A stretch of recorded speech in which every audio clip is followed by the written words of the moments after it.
الحمد للہ وکفا وسلام علی عباده الذین اصطفى اما بعد باب تزویج الصغار من الكبار وبه قال حدثنا عبد الله بن يوسف قال حدثنا الليث عن يزيد عن عراق عن عروة أن النبي صلى الله عليه وسلم خطب عائشة إلى أبي بكر فقال له أبو بكر إنما أنا أخوك فقال أنت أخي في دين الله وكتابه وهي لي حلال.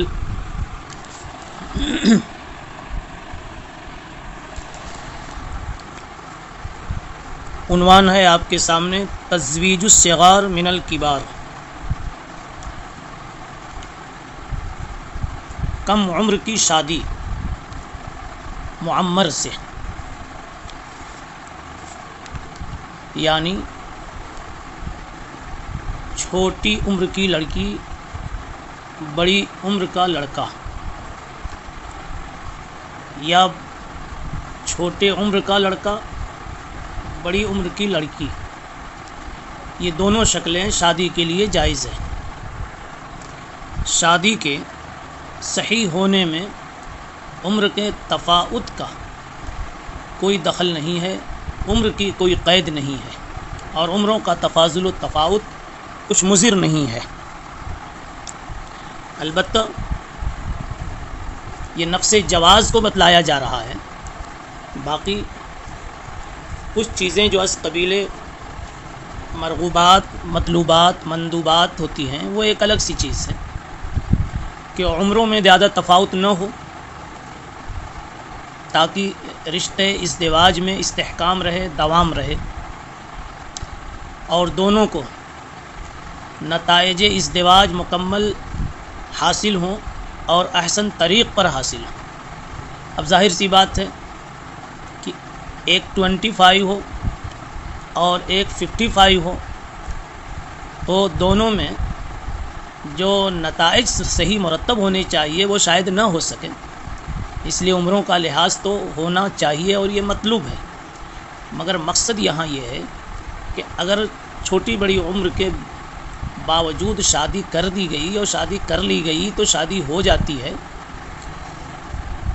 اور اگر تھوڑا بہت عمر میں تفاوت ہے لیکن جسم و جسمانیات کے اعتبار سے دونوں میں کچھ خاص فرق نہیں ہے تو پھر اب کوئی حرج کسی قسم کا بھی نہیں ہے.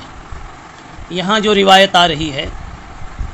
وہ حضرت عروہ رضی اللہ تعالی عنہ نقل کرتے ہیں کہ نبی کریم صلی اللہ علیہ وسلم نے حضرت عائشہ کے لیے ابو بکر صدیق رضی اللہ تعالی عنہ کے پاس شادی کا پیغام دیا. تو ابو بکر صدیق رضی اللہ عنہ نے کہا انما انا اخوک، یا رسول اللہ میں تو آپ کا بھائی ہوں. جب میں آپ کا بھائی ہوں تو میری بیٹی آپ کی بھتیجی ہوئی، اور بھتیجی سے شادی کرنا درست نہیں، بس بھتیجی سے کیسے شادی ہو سکتی ہے، یہ ابو بکر کے کہنے کا مطلب تھا.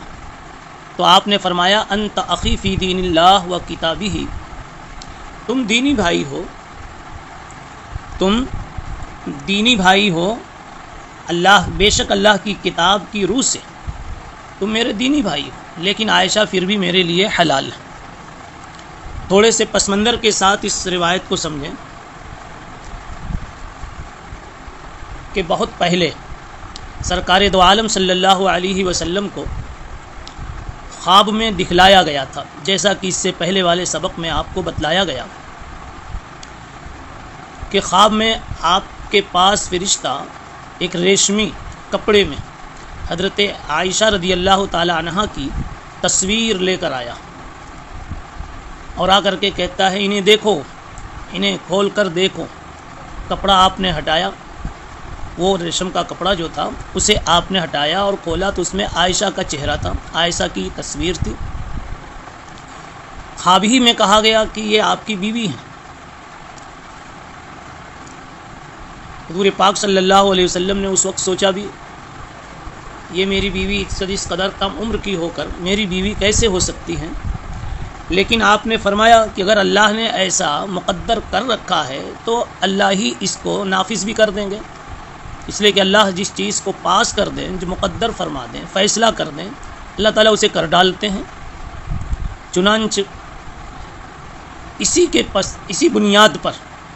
ایک وقت آیا کہ آپ نے ابوبکر صدیق رضی اللہ عنہ کے پاس اپنا پیغام بھیجا کہ آپ کی بیٹی عائشہ سے میں شادی کرنا چاہتا ہوں۔ اس موقع پر صدیق اکبر رضی اللہ عنہ نے یہ بات کہی تھی کہ میں بھائی ہوں آپ کا، عائشہ بھتیجی ہیں، کیسے شادی ہو سکتی ہے؟ تو آپ نے فرمایا یہ اخوت تو اخوت دینیہ ہے، یہ اخوت نسبیہ نہیں ہے، اور نکاح میں اخوت نسبیہ معنی ہوتی ہے، نہ کہ اخوت دینیہ، اس لیے عائشہ میرے لیے حلال ہے۔ چنانچہ 6 سال کی عمر تھی حضرت عائشہ رضی اللہ تعالیٰ عنہ کی، اس وقت نبی پاک صلی اللہ علیہ وسلم سے نکاح ہوا، اور 9 سال کی جب عمر ہوئی تو اس وقت حضرت عائشہ کی رخصتی ہوئی سن 2 ہجری میں۔ یہاں ایک بات سند کی سمجھنے کی ہے کہ آپ نے دیکھا کہ اس روایت کے ناقل حضرت عروہ ہیں، وہ کہتے ہیں ان النبی صلی اللہ علیہ وسلم خطب عائشہ، کہ نبی کریم صلی اللہ علیہ وسلم نے عائشہ کے لیے پیغام دیا حضرت ابوبکر صدیق کے پاس۔ ظاہر سی بات ہے کہ حضرت عروہ نے نبی پاک صلی اللہ علیہ وسلم کو دیکھا نہیں اور پایا نہیں، اس لیے کہ عروہ تابعی ہیں۔ پھر عروہ نے کیسے کہہ دیا ان النبی صلی اللہ علیہ وسلم؟ بات یہ ہے کہ دراصل یہ حدیث مرسل ہے، یعنی بیچ میں صحابی کا واسطہ غائب ہے، اور حضرت عروہ جب کوئی حدیث نبی پاک صلی اللہ علیہ وسلم کے حوالے سے ڈائریکٹ بیان کرتے ہیں، براہ راست بیان کرتے ہیں، اور صحابی کا نام نہیں لیتے، تو محدثین نے یہ مانا ہے، جیسے علامہ ابن عبد البر نے اور اسی طریقے سے علامہ قسطلانی نے، ان حضرات نے مانا ہے، ابن بطال نے بھی مانا ہے کہ جہاں عروہ ڈائریکٹ نبی کریم صلی اللہ علیہ وسلم کے حوالے سے کوئی حدیث پیش کریں تو آپ سمجھیں کہ وہاں کسی صحابی کا واسطہ معتبر اور ملحوظ ہوتا ہے، خاص طور پر یا تو حضرت عائشہ کا جو حضرت عروہ کی خالہ ہوتی ہیں، یا حضرت اسماء بنت ابی بکر جو حضرت عروہ کی والدہ ہوتی ہیں، ان کے واسطے۔ تو یہاں بھی یہی بات ہے کہ ممکن ہے کہ انہوں نے اپنی خالہ عائشہ سے یا اپنی والدہ اسماء سے انہوں نے یہ حدیث سنی ہو، یعنی نبی پاک صلی اللہ علیہ وسلم نے جو عائشہ کے تعلق سے پیغام دیا، انہوں نے یہ حدیث یا تو خود عائشہ سے سن رکھی ہو یا حضرت اسماء سے سن رکھی ہو، اس لیے کہ اس قسم کی روایات عموماً انہی 2 کے حوالے سے وہ بیان کرتے ہیں، لہذا یہ روایت صورتاً مرسل ہونے کے باوجود حقیقتاً یہ موصول ہے۔ دوسرا باب دیکھیے، باب الی من ینکح و ای النساء خیر وما یستحب ان یتخیر لنطفہ من غیر ایجاب۔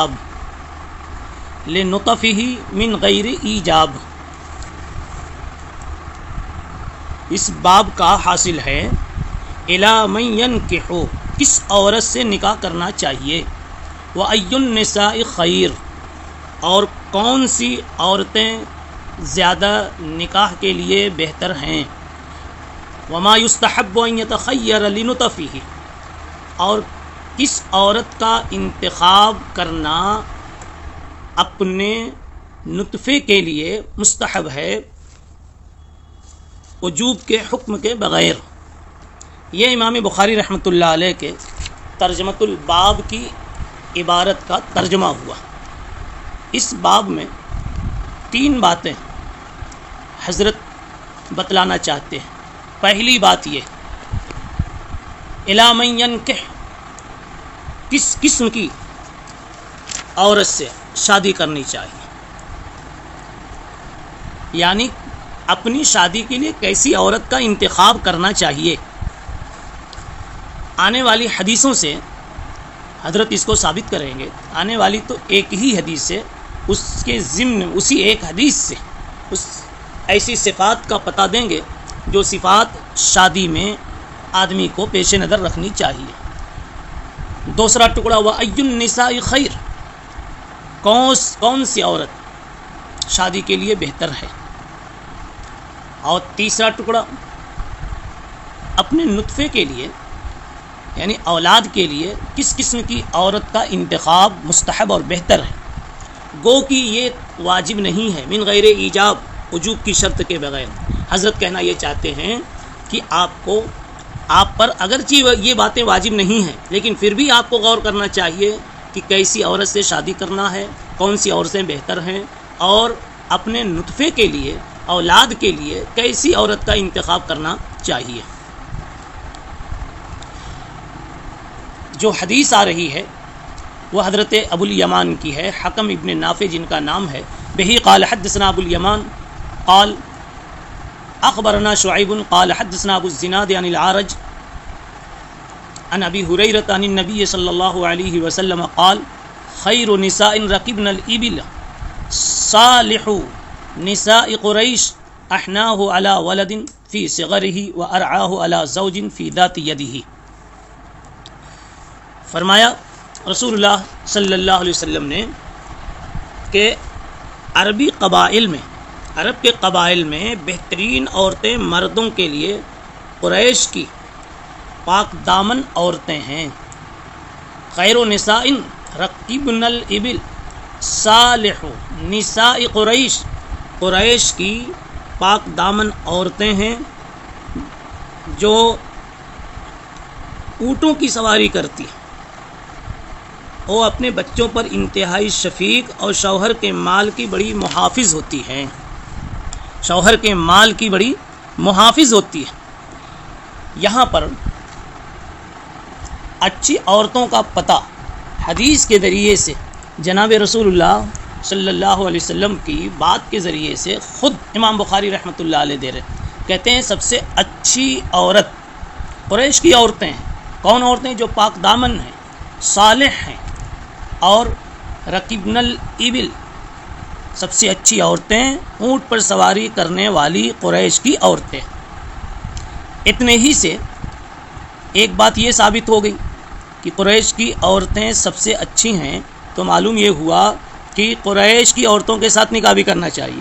تو دو حکم تو معلوم ہو گیا کہ سب سے اچھی قریش کی عورتیں ہیں, نمبر 2 انہی سے شادی کرنی چاہیے. ترجمے کا 2 جزو ثابت ہو گیا. اب رہ گئی تیسری بات. تو تیسری بات کے لیے فرمایا اسی سے تیسری بات بھی نکال سکتے ہیں کہ اب تیسری بات کیا تھی کہ اپنی بیوی کیسی بنانی چاہیے کہ اولاد اچھی ہو. تو آپ نے آگے فرمایا کہ یہی قریش کی عورتیں یہ اپنے بچے پر نہایت شفیق ہوتی ہیں اس کے بچپنے میں, اور شوہر کے مال کی اس کی ملکیت کی نگہداشت اور صحیح نگہداشت کرنے والی ہوتی ہیں. معلوم یہ ہوا کہ اولاد کے حصول کے لیے ایسی ہی عورت کا انتخاب کرنا چاہیے جس عورت کا یہاں پر تذکرہ کیا گیا ہے. تو یہاں پر تینوں چیزیں اس حدیث سے ثابت ہوگی, اور ایک ہی قسم کی خاتون کا ذکر کیا گیا اور انہی میں تینوں باتیں موجود ہیں کہ قریش کی پاک دامن عورتیں یہ ایسی ہوتی ہیں کہ آپ کی اولاد کی صحیح تربیت کریں گی, آپ کے مال کی صحیح نگہداشت کریں گی, اور خود یہ اس قابل ہیں کہ انہی سے نکاح کیا جاوے, اور اس قابل ہے کہ ان کو ساری عورتوں میں سب سے بہتر قرار دیا جاوے. اس لیے نکاح ایسی ہی عورتوں سے ہونا چاہیے. اب قریش اصل مراد نہیں ہے, اس وقت پائی جانے والی عورتوں میں قریش میں یہ صفات پائی جاتی تھیں, اس لیے اس کا تذکرہ ہوا. ورنہ تو جس خاتون میں بھی جس دور میں بھی یہ صفات پائی جاویں کہ وہ عفیفہ ہو, پاک دامن ہو, اور آپ کی اولاد کے لیے وہ شفیق ماں بن سکتی ہو, اور آپ کے گھر کی صحیح نگہداشت نگرانی کر سکتی ہو, ایسی عورت کا انتخاب کرنا چاہیے. یہاں پر ایک اشکال ہوتا ہے, قریش کی عورتوں کو خیر النساء کیوں کہہ دیا گیا, جبکہ خیر النساء سب سے بہتر خاتون تو حضرت مریم علیہ السلام کو کہا گیا ہے.